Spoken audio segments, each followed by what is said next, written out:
thank you for taking the time for this, Jim. No problem. Appreciate it. It's a joy to talk to you. And this is Jim Kossakowski, the great-grandson of the great Jim Thorpe. And I take it that's your middle name is Thorpe. That is. And tell me about that. So at birth, you were marked as another Thorpe. Yeah, it's actually interesting. The family history there with Jim's son passing at a very young age. Yep. His daughter Grace had a son named after him that at a young age, 16 years old. And my mom, I have an older brother, and my mom didn't want to name my brother after him because she was afraid that he might also. Oh. So, but after my brother was fine and everything was great, my dad kind of stepped in and said, "Hey, I'm not superstitious. Let's name him Jim." So I was fortunate enough to be named after him. Good for you. And you named your son after him as well. Is that right? Correct. Yeah. Yes. So there's a lineage there now. Tell me about what age did you start to realize who your great-grandfather was? So, obviously, at your age, as soon as I started playing sports, people would talk about the legend he was and how great he was in football and playing professional baseball and everything. So as soon as I started playing sports, 8, 10 years old, I started, hearing a little bit about him and not totally understanding what he actually accomplished. But, as soon as you get into high school and college, you're looking at some of the things that he accomplished and how he did those was just amazing. So I started appreciating him as I got older. I see. Did your grandmother or your mother talk about him much when you were a kid? Oh, yeah. So I grew up in the Chicagoland area. Right. My grandmother had moved back to Oklahoma. Uh-huh. So we would spend our summers going back to visit her. And, she was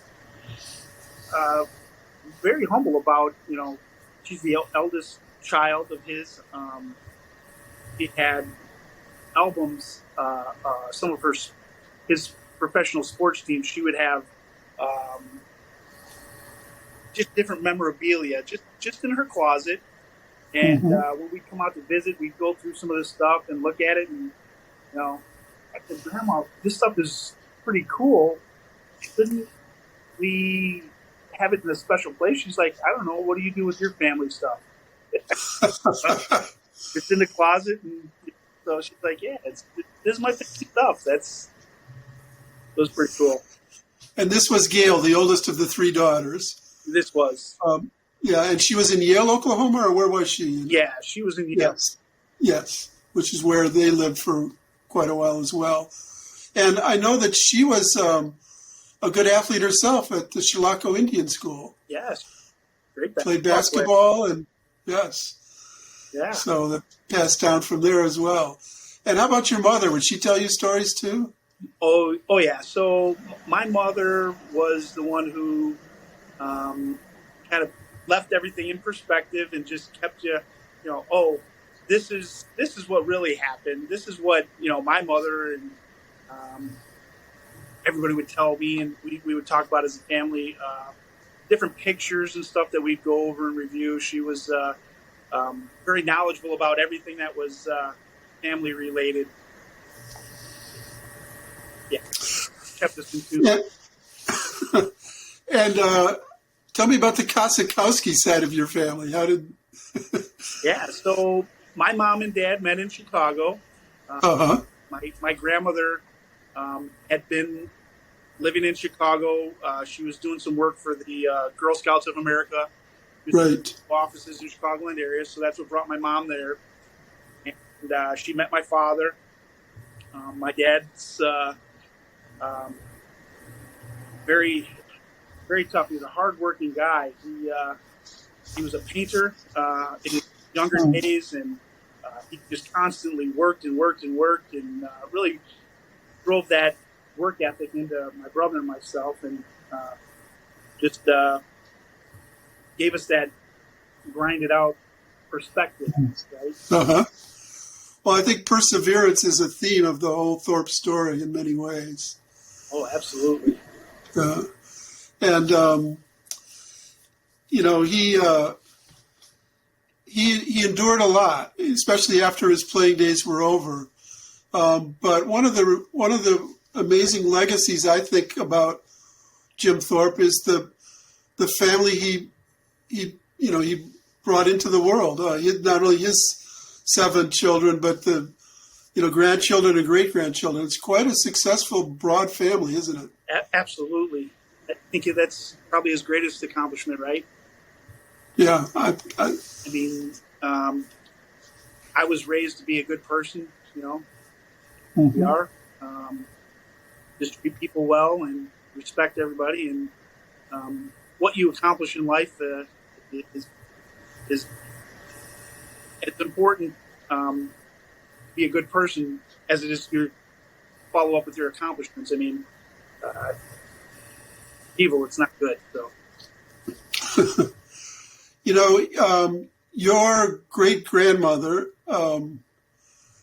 Iva, thought she was Native American during her childhood, and then discovered she wasn't, basically.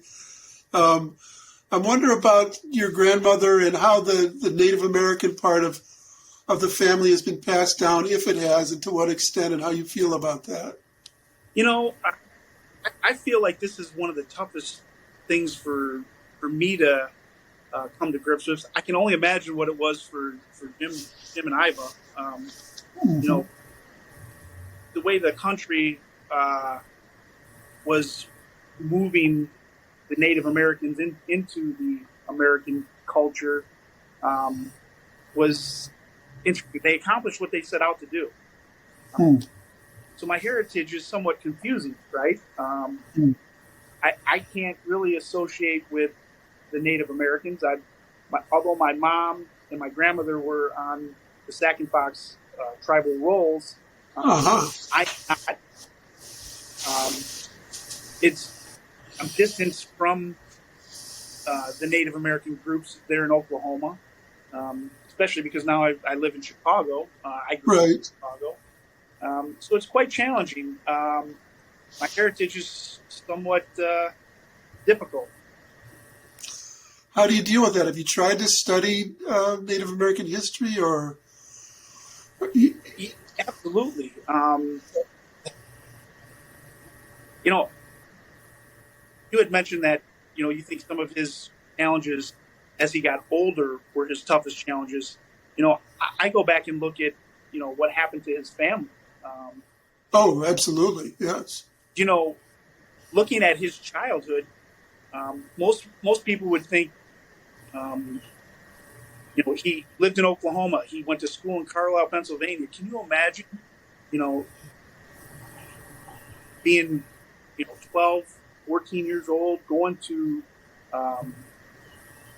halfway across the country to go to school? I mean, I send my children 3 miles away from my house to go to school. He's, 2,000 miles away. At a young age like that, especially after losing your twin brother. Yes.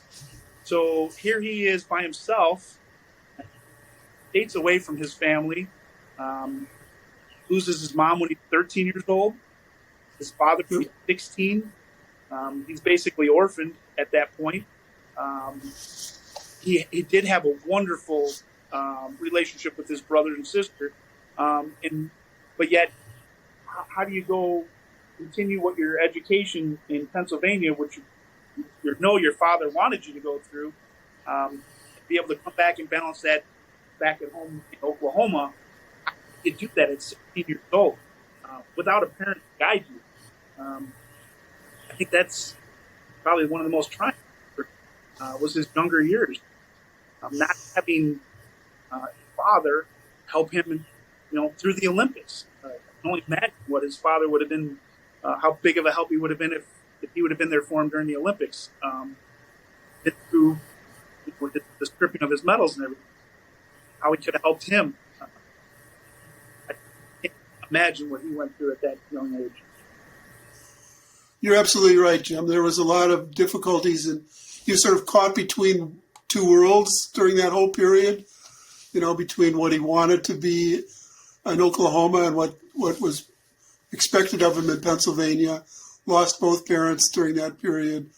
You're right. I mean, his whole life was a test in every possible way. One could say that he's one of the first true Americans. I mean, some of his family was Native American, some was from Europe. Yep. Coming in here, being almost the first generation true American. He had to go through as much difficulties, trying to relate to his culture, his heritage, as I do.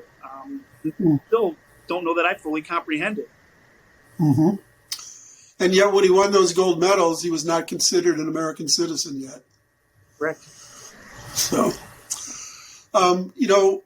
when people would ask him what his favorite sports were, he wouldn't say football or baseball or track and field. He'd say hunting and fishing. Yep. But he also loved. Oh, go on. I'm sorry. Yeah, I suppose you mean competitive sports, right? But he also loved to wrestle. He was constantly wrestling with all the other baseball players, and sometimes the manager was worried he'd hurt them. Yeah. So I can see where that was passed down to his great grandson, huh? For sure. That's my. How did you? And your brother as well, right? Yeah. My brother was state in Illinois, 4-time NCAA qualifier. Wonderful athlete. And you were also a qualifier, is that right? Absolutely, yeah. How did you get into wrestling? So when I was little, I started playing football. My brother's 2 years older than I. Mm-hmm. And, he was playing football, and he was a little heavier in 8th grade. So one of his football coaches said to Anton into wrestling. It'll help discipline. He'll get his weight down. He'll get really strong. And my mom said, sure. So he actually took us to our first practice and got us into wrestling at the Dundee Highlanders program. And we met the head coach there was Gene Peters, just a wonderful gentleman who just taught us everything, just good disciplinarian and tough as could be. Really liked working with him, and he just got us into wrestling, and we loved it. And you passed your sports gene down to your kids as well, right? Yeah. Another thing that Jim liked to do on the pond at Carlisle, he was actually a very good ice skater. Yeah. I had actually heard that he was offered a professional contract with, I believe it was a Toronto. team. Yes. Yeah. Yes. I was like, that's pretty cool. Well, it was, he'd never played organized hockey, so I don't know how it would have gone, but he was certainly, he could have been an enforcer, right? Yeah. Well, it's supposed to just show the talent and the name that he had built for himself there, where people would love to have him on that team, right? Oh, yeah. And am I correct that your son is a hockey player? My son is a hockey player. Yes. So, yeah, I'm so proud of him. He just graduated, so he's still trying to figure out what he's going to do now. But I think he was just a wonderful goalie, very competitive, did a great job. So, did you pass the Thorpe knowledge down to your kids? Or the interest in their great-great-grandfather? Yeah, so everything that I study and read about, my kids sometimes laugh and joke with me, but they always got questions for me. And I just love talking about it. So they know if they're looking for an hour to kill, I'm happy to talk about it. And so your grandmother, Gail, had a lot of memorabilia and scrapbooks and whatever. Are they now in your possession? Yes, they are. And tell me about what you have of the sort of the Thorpe Museum up in the Kossakowski house. Yeah, so most of the stuff that I have is, number one, I represent my grandmother's estate with the Oklahoma Sports Museum. So all of my grandmother's memorabilia, a majority of it they have at the new facility there in Oklahoma City. That collection I oversee, and I work with Mike James over there, just wonderful folks at the Oklahoma Sports Museum.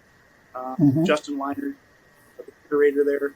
They just take a wonderful job with the stuff they do there and the different displays and presentations they make with my grandmother's stuff. Most of the stuff that I like to see is the photos, the family photos, and some of that stuff. Those are some of my favorite. Get to see, what year was this, and where were they then? And,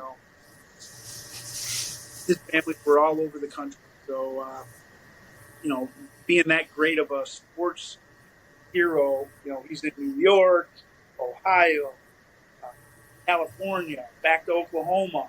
He was all over the country, from coast to coast. He was in 20 states during his career or post-career, still trying to make a living. Yeah, he really was a national traveler.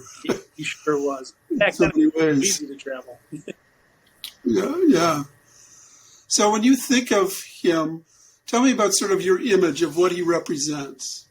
So the first thing I'll tell you is exactly what my grandmother had told me. This is just your great-grandfather. I mean, he's my father. When he would come to town, we would just enjoy being around each other. He loved his kids, loved his children. They would play hard. They didn't get to see him forever. They'd just jump all over him. I mean, he was a caring person. My grandmother told me one story. He had gotten into town, had taken him, her and her sister out to breakfast, and so many people just come to the table and thankful to meet him. And she's, young. She's not quite a teenager yet. She doesn't understand why everybody comes to see her dad, right? Right. And he was just so generous. He would find people in need. And, one story she had told me was they were at breakfast and, someone was worried about being able to pay some bills and getting some things done. And, after he paid for their breakfast, he just took out his wallet and gave the guy as much money as he had in his pocket. Just a very nice, generous guy. Generous, not quite to a fault, because you can never say it's a fault to be generous, but sometimes, he ran out of money because of that generosity. Well, sure. And, most people look at material things. He did not. He did not hold his possessions higher than, his friendships and his personal relations with people. So, and that I'm very proud of. I mean, he cared about people. So it was in 1983 when they sort of started to give him back his due, with the medals that were not really the real medals. So it seems like it's still a struggle all of these years later to get him full recognition of his records and his trophies and his medals. It is. And, I actually do have in my possession the medal that was given to my grandmother for his. Oh, you do? Yeah. That's one of the pieces that I keep at home with me. Are you active at all in the effort to get his records fully restored? So, over the years, my uncle Mike Kohler was one who his mother had pushed for it.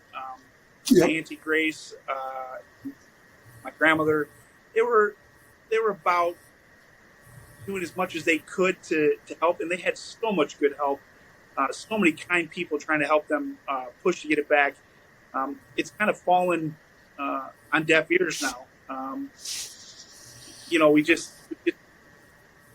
I would love to see another push. I would love to be able to go to Lausanne, Switzerland, and talk to the Olympic Committee, talk to people about what should have happened, get his records back in the original books, how they should be, not as a co-champion. And side note, I just don't. I don't know how to do that yet. So I know there's some efforts out there. The Bright Path Strong team is trying to work towards that, but I don't know that there's much. Jim, have you been to Jim Thorpe, PA? I have. What was that experience like for you? Oh, what a beautiful area. I love it. The town there is so cute. One side's so different than the other side of the river, but I really loved my stay there. Just good folks there. The area where his body is buried is just a beautiful little park. They had it very well kept. So proud that they've kept the name over the years. I know there's been a lot of attempts to get his body removed and put back on the Oklahoma Indian reservations. My grandmother was against that move, and I would support her wishes. So I'm very thankful of the people there in Jim Thorpe keeping his name alive, and rep the family in that manner. Yeah, there was sort of a split between the daughters and the sons over that issue. Yeah. It was the sons who were pushing to bring his bones back to Oklahoma, and Charlotte, Gail, and Grace all sort of came to peace with him being up there in Pennsylvania in different ways. Yeah, being a little older when he passed, some of that burden fell on them. Unfortunately, they didn't have any say in where he was buried. I'm quite certain they would have probably kept him at home in Oklahoma if they had their choice. Yes. But because of the way things happened, they accepted it and moved on. So, yeah, it was the third wife who did all of that. Yeah. Did that dispute or disagreement, has there ever been much contact between the two sides of the family, the sons and the daughters and the great-grandsons? The children, they had a very close relationship. Even though they were spread out over the country at times, they were very close and they talked a lot. Not that they agreed on everything, but right. They loved each other dearly. My grandmother always appreciated and loved her brothers. Thought they were just wonderful, and they were wonderful people. And they were dead set against getting his body back into Oklahoma where they believed it should be. I don't support their decision in trying to do that, but I understand why they would want that. It wasn't my grandmother's view to disrupt his body, so I stayed and supported that. And those sons said they had nothing against Jim Thorpe, Pennsylvania. I mean, it wasn't that sort of antagonism. They just thought it was the proper place for him to go. Sure. Back to Oklahoma. And I also think, tell me if you agree, that because your grandmother and the other two daughters were sort of one wife removed, in other words, there was a second wife and then a third one. Whereas the boys, it was right after that the third wife came along. So you can sort of see, just in terms of family dynamics, why they would have a different feeling about her. Yeah, absolutely. Well, I don't know that her third wife was held in high regards with the daughters either. they were not happy with some of the decisions he made and the approach he took in, you know, burying her husband. So it was a difficult time for the family for sure. Yeah, it was. Although Charlotte did go to the mock chunks with Patsy when she first went there to make the deal, but still, I think they all had an understanding of what she was up to. Yeah. Looking out for herself as much as for anybody else. Well, sure, yeah. Yeah. So, as you've studied Jim Thorpe, there are also a lot of myths about him. What would you say are sort of the misconceptions about your great-grandfather? Well, I do think one of the myths is that, on the boat he didn't work out. He was a lazy Indian, all that kind of. Right. That to me was, well, I'm not one to say strongly, but it's somewhat ignorant, right? You don't understand that, someone with that upbringing, the type of workouts they went through and the regiment they went through, he was one of the hardest working guys you'll see. He did love laying in the shade, though, like anybody else would in a hot summer day. But the preparation he had for anything, he studied it more than they would imagine, right? He just had a unique way of looking at things, and some people are blessed with the ability to watch somebody do something that's very well, and then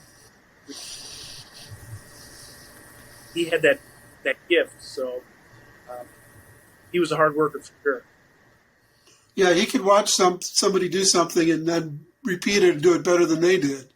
But you're right about that myth about the boat. That was actually Grantland Rice spread that myth. And Grantland Rice loved Jim Thorpe and promoted him his whole life, but there was something about sort of the notion that, well, he was just such a natural, he didn't need to practice, which was not true at all. There's even pictures of him running on the boat, and his teammates were talking about what he did. So it's part of that myth. So what's next with you in terms of Thorpe? Well, as I get older, I just like continuing to communicate and talk about him. I would love to continue to show what kind of person he was, what kind of family we are, right? Yep. He's a legend. There's no doubt about it. I'd love to see, because of my position with the Native Americans, and I sit here kind of caught between my two heritages. I'd love to see more promotion of the Native American cultures. I'd love to see a closer relationship to those who may not be 100% Native American. Be more in tune to their heritage and what it's like to be there. With some of the things in Illinois could be a little stronger towards learning about the different cultures there. The Native American history in America is tragic.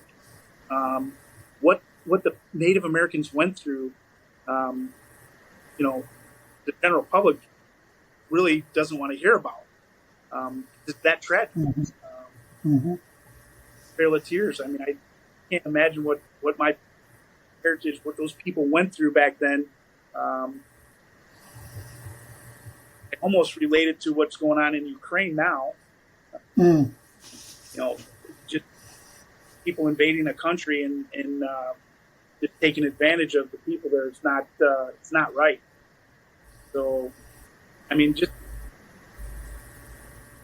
embracing my heritage, I think a little more is the future for me. Understanding it, coming to peace with it, right? Teach my children to understand it a little better than I did.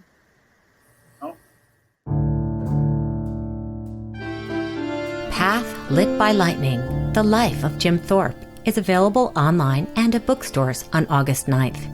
Visit davidmarinus.com to order your copy. This has been an episode of the David Marinus Ink in Our Blood podcast. We hope you enjoyed it and that you'll subscribe to the Ink in Our Blood podcast on iTunes, Google Play, Spotify, or whichever podcast service you prefer. If you loved it, we'd love it if you left a rating and review. Ink in Our Blood is produced by Metamorphosis.agency. Music has been written and provided by Monica Ryan. Ink in Our Blood is hosted by Sarah Marinus Vanderschaff. Thank you for listening.